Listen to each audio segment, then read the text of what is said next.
Assalamualaikum teman-teman, selamat berjumpa lagi dengan saya Abdul Rahman dan masih tetap di channel Abdul Rahman ya. Dan masih tetap juga mengupas tentang seputaran gangguan asam lambung dan sensitif psikosomatis. Nah, di season kali ini saya akan share video tentang masalah-masalah pencernaan yang harus kalian tangani gitu teman-teman ya. Kenapa di season kali ini saya share video hal tersebut? Karena rata-rata orang yang terkena gangguan asam lambung dan psikosomatis belum memahami mana sensasi medis, mana sensasi psikis. Nah, di kali ini saya akan share dulu masalah-masalah di asam lambungnya gitu teman-teman. Nah, makanya bagi teman-teman yang sekarang penasaran tentang masalah-masalah pencernaan yang harus kalian tangani itu seperti apa, tolong tonton videonya sampai habis, jangan di skip biar kalian nanti mengerti, biar kalian nanti paham, dan ketika mengerti dan paham kalian bisa menanganinya dengan mudah. Nah itu teman-teman, makanya tolong tonton videonya sampai habis, jangan di skip. Dan kemudian seperti biasa ya, bagi teman-teman yang baru bergabung, kalau seandainya kalian mau bertanya tentang seputaran gangguan asam lambung dan sensitif psikosomatis, alangkah baiknya kalian tonton dulu video-video saya sebelumnya, karena untuk seputaran gangguan asam lambung dan sensitif psikosomatis semuanya sudah saya share. Dari mulai cerita saya yang terkena gangguan asam lambung dan sensitif psikosomatis, kemudian merasakan 1001 macam sensasi yang sangat tidak nyaman, itu sudah di-share teman-teman. Dan kemudian bagaimana cara menangani setiap sensasi yang hadir, itu juga sudah di-share. Nah, makanya biar lebih jelas, biar lebih detail, alangkah baiknya kalian tonton dulu video-video saya sebelumnya. Nah, itu teman-teman ya. Dan kemudian bagi teman-teman yang baru bergabung juga, seperti biasa juga, kalau seandainya kalian belum subscribe channelnya, mohon videonya itu di-subscribe dulu, karena untuk subscribe itu tidak memerlukan biaya, tidak memerlukan pendaftaran. Jadi subscribe itu adalah hal yang sangat mudah sekali bagi teman-teman lakukan ya. Jadi teman-teman itu cukup memijit saja tulisan subscribe, biar kenapa? Jujur ya, biar videonya itu cepat berkembang dengan baik. Dan kalau seandainya videonya itu berkembang dengan baik, sudah barang tentu itu akan menambah semangat tersendiri buat saya untuk terus nge-share tentang seputaran gangguan asam lambung dan sensitif psikosomatis ini terhadap kalian.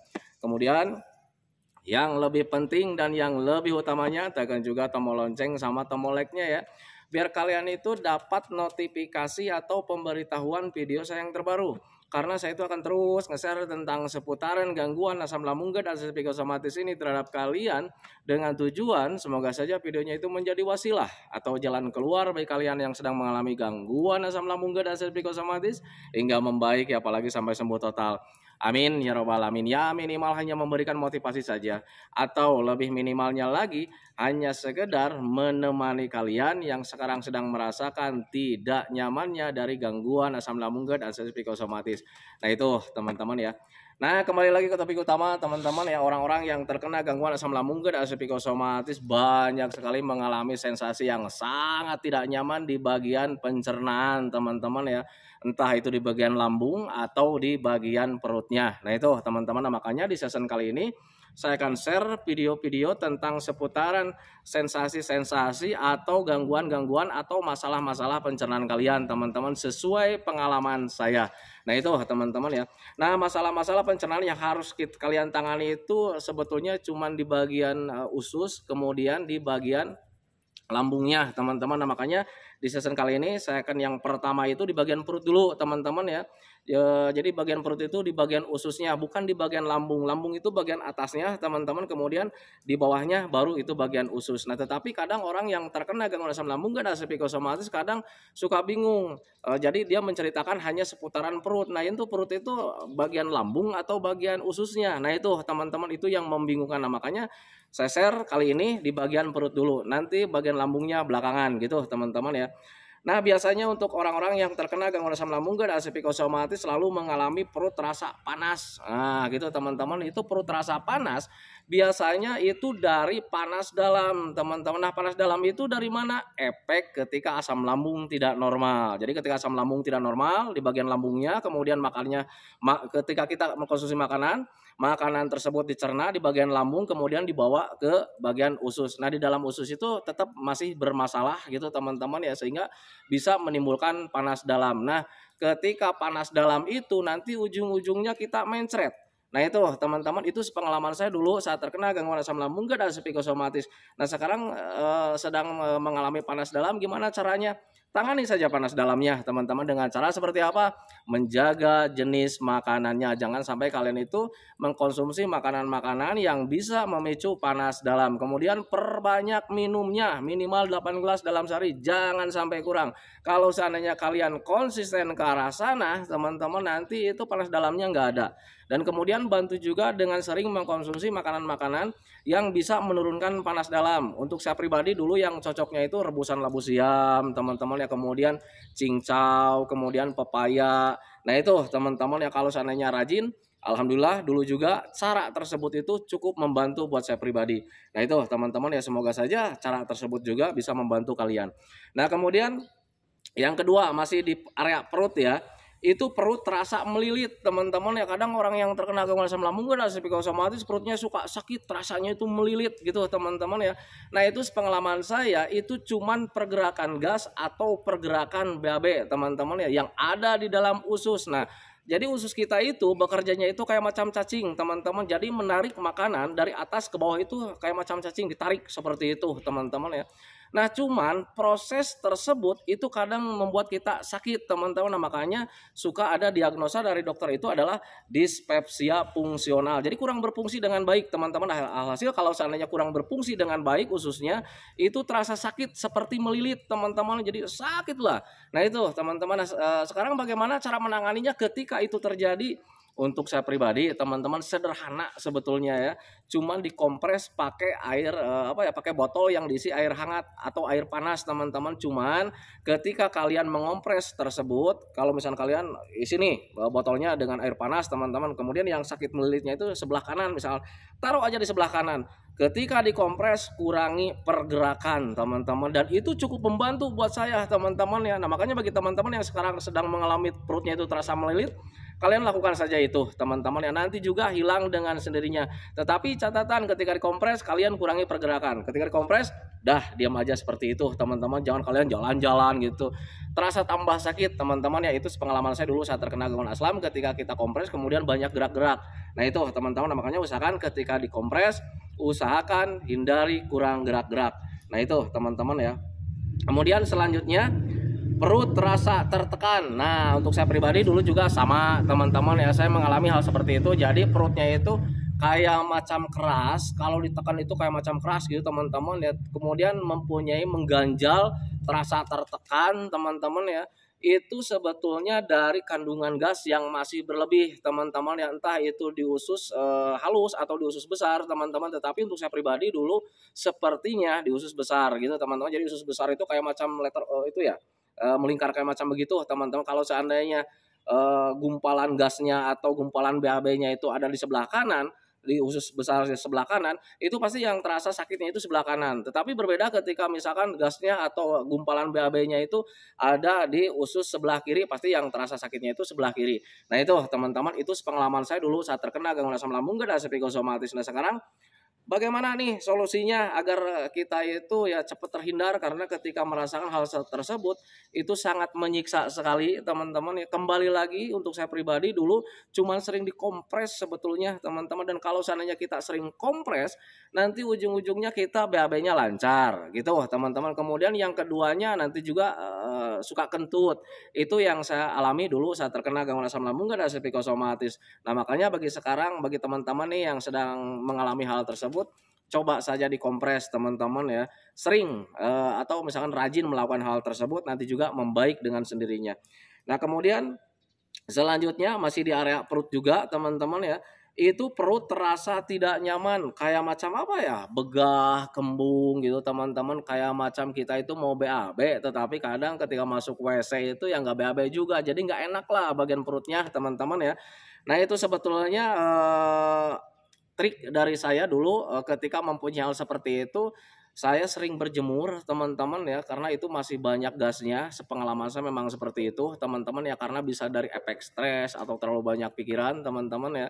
Nah orang yang terkena stres, biasanya orang yang kena stres itu kita banyak ketakutan teman-teman ya, sehingga ketika kita banyak ketakutan efeknya seperti itu teman-teman, karena ketakutan itu bisa memicu asam lambung kita itu nggak normal kembali teman-teman. Akhirnya ya respon tubuhnya juga seperti itu. Kadang seperti mau BAB, tetapi kadang ketika masuk WC nggak BAB, tetapi yang dirasakan nggak nyaman lah di bagian perut gitu teman-teman ya. Nah sekarang solusinya gimana? Sering berjemur, kemudian minumnya minimal 8 gelas dalam sehari, jangan sampai kurang. Konsisten ke arah sana, nanti juga membaik dengan sendirinya. Nah itu teman-teman ya.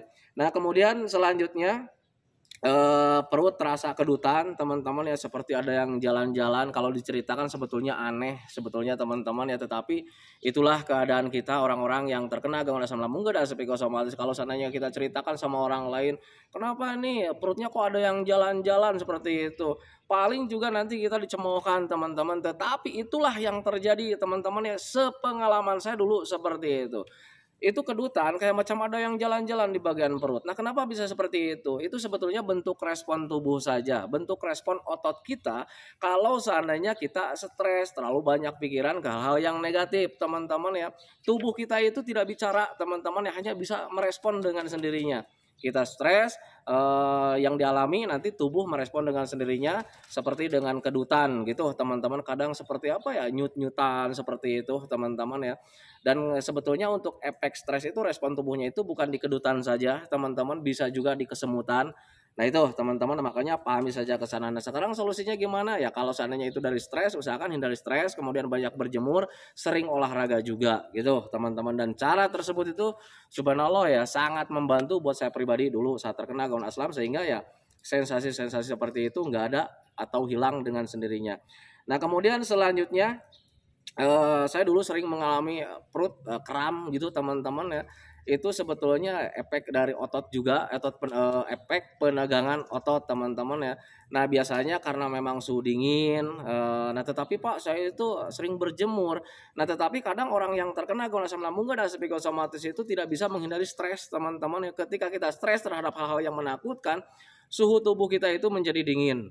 Nah itu teman-teman, itu pengalaman saya dulu saat terkena gangguan asam lambung dan psikosomatis. Nah makanya ketika kalian sedang kramnya sedang terjadi, usahakan kalian duduk tenang, kemudian minum air hangat pelan-pelan, kemudian bantu juga sesudahnya atau misalnya sedang terjadi itu berjemur teman-teman, kemudian kompres juga dengan air hangat yang diisikan ke botol. Nah itu teman-teman, itu cukup membantu juga buat saya dulu saat terkena gangguan asam lambung dan psikosomatis. Nah itu tentang seputaran sensasi di bagian perut teman-teman. Nah sekarang sensasi di bagian lambung nih. Nah, jadi lambung itu adanya di bagian atas ya.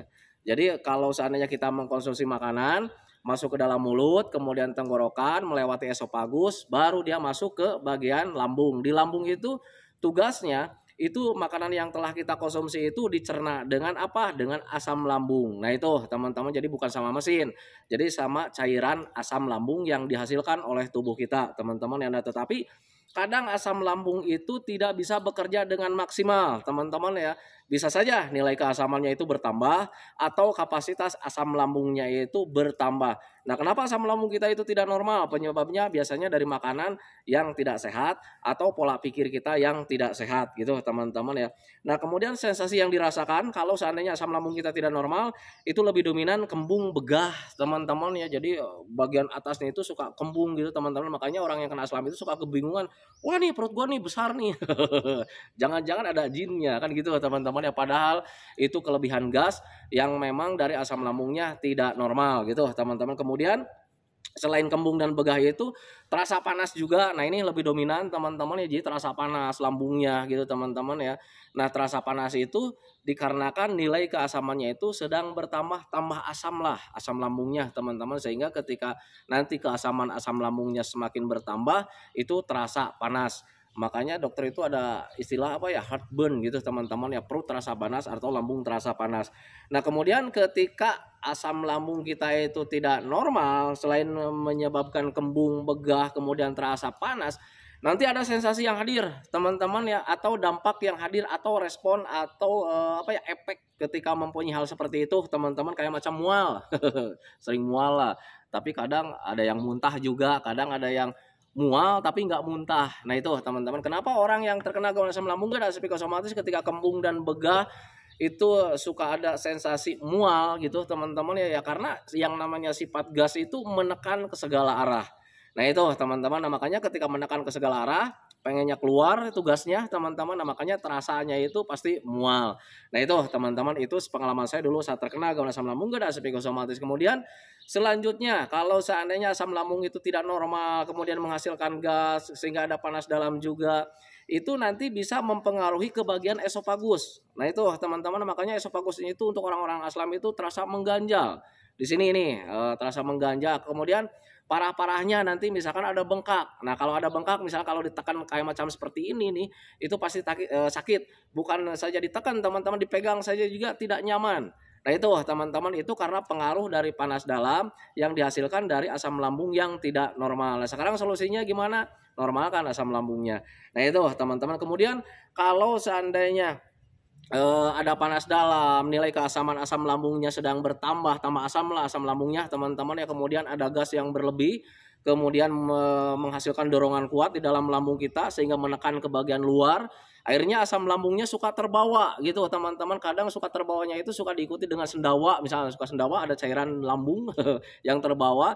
Nanti itu bisa menyebabkan dada terasa panas teman-teman, padahal yang panas itu bukan dada tetapi bagian tenggorokan gitu teman-teman ya. Cuman tenggorokan ada di bagian dada, jadi terasanya itu dada yang panasnya, padahal itu tenggorokan yang panas gitu teman-teman. Kemudian ketika naik lagi misal seperti itu teman-teman, dia terus-terusan naik ya, asam lambungnya terus-terusan naik, nanti itu asam lambung itu bisa membuat iritasi di bagian tenggorokan. Nah makanya tenggorokannya itu terasa mengganjal juga teman-teman ya, naik lagi ke bagian sini. Kalau seandainya ada ruamnya di sebelah sini di bagian tenggorokan, itu nanti kita itu kadang susah menelan gitu teman-teman ya, kadang seperti ada luka dengan tanda kita itu tenggorokannya mengganjal gitu teman-teman ya, produksi dahaknya ada yang berlebih, ada yang kurang juga, mengganggu sekali.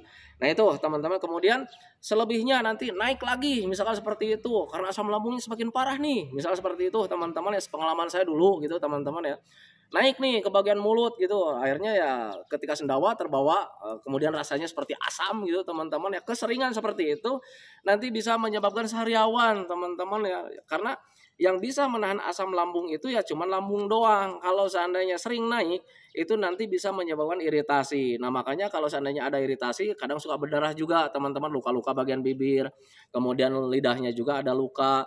Kemudian nanti juga ujung-ujungnya kalau seandainya parah-parahnya ada luka gitu teman-teman ya, nanti hidung terasa meler, ada berdarah gitu seperti itu teman-teman ya.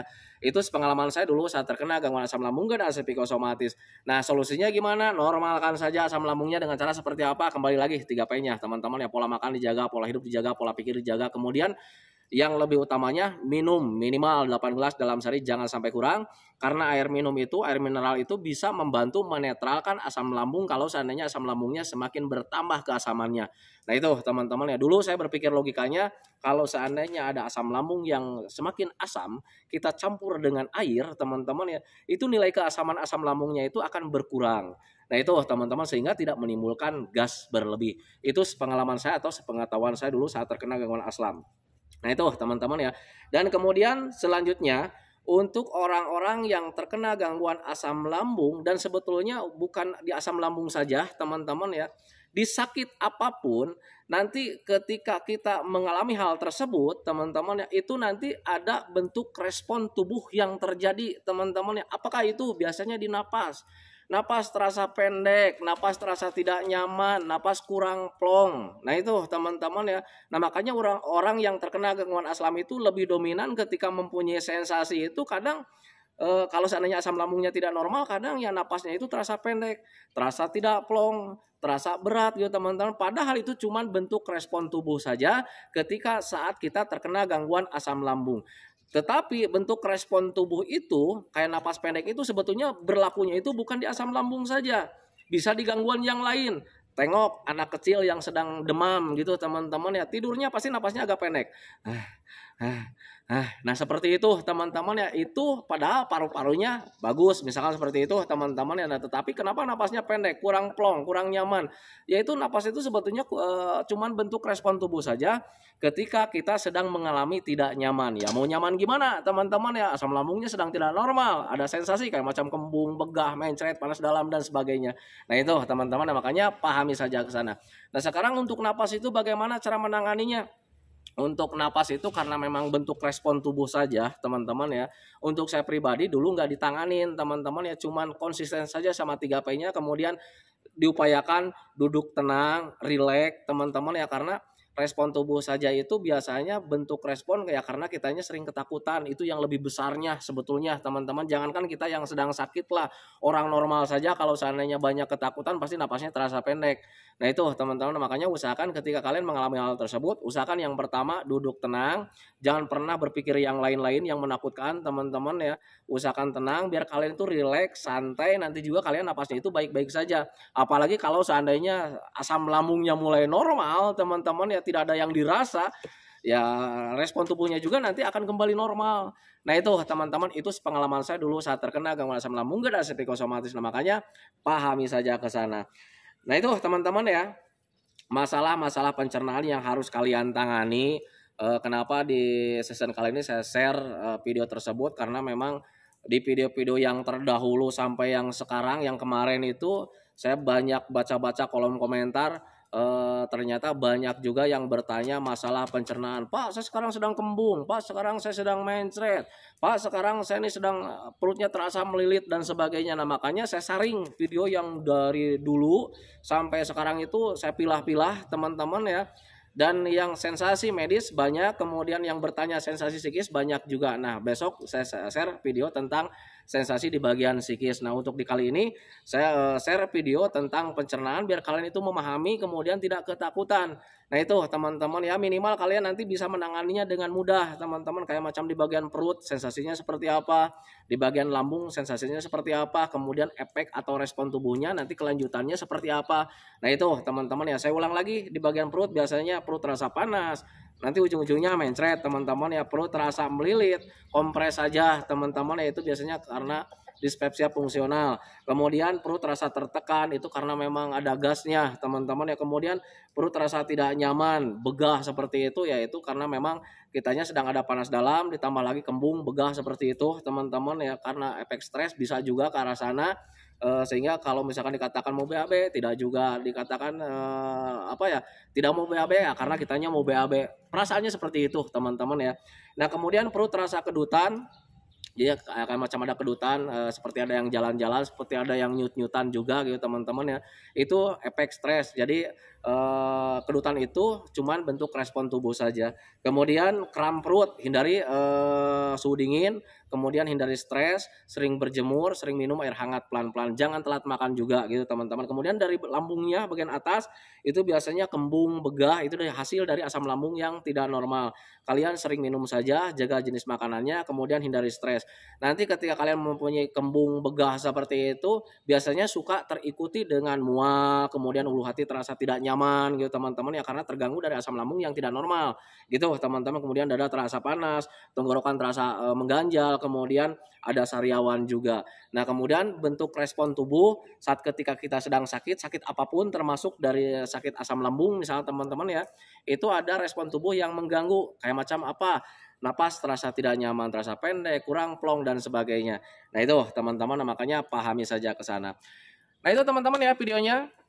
Semoga saja videonya itu menjadi wawasan buat kalian, semoga saja videonya itu menjadi pencerahan buat kalian ya, minimal hanya sekedar menemani kalian lah yang sekarang sedang merasakan tidak nyamannya dari gangguan asam lambung dan psikosomatis. Dan sebelum saya akhiri videonya, seperti biasa saya selalu mendoakan sama teman-teman itu, semoga saja teman-teman itu cepat sehat lagi, cepat sembuh lagi, cepat kembali lagi keadaan kalian yang dulu, baik semangatnya, moodnya, tertawanya, pokoknya kehidupan kalian yang berwarna itu semoga saja cepat kembali lagi, karena memang saya yakin 100% bahwa keadaan kalian yang dulu itu sangat dirindukan sekali. Nah itu teman-teman, kemudian doakan saya juga teman-teman ya, agar saya itu tetap sehat, tetap kuat, tetap ceria, agar masih bisa tetap menemani kalian. Nah itu teman-teman ya, santikan videonya teman-teman ya. Assalamualaikum warahmatullahi wabarakatuh.